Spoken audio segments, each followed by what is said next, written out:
ஆத்தாவா அங்கே விட்டவன் மண்டபத்துக்கு.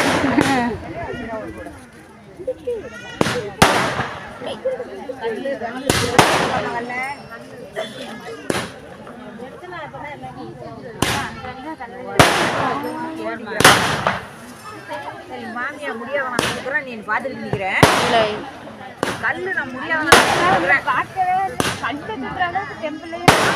முடியாத நான் தூக்கிட்டு நிற்கிறேன். பார்த்துக்கிட்டு நிற்கிறேன். இதை ஏடிக்கிட்டு நீ விட்டுருவேன்.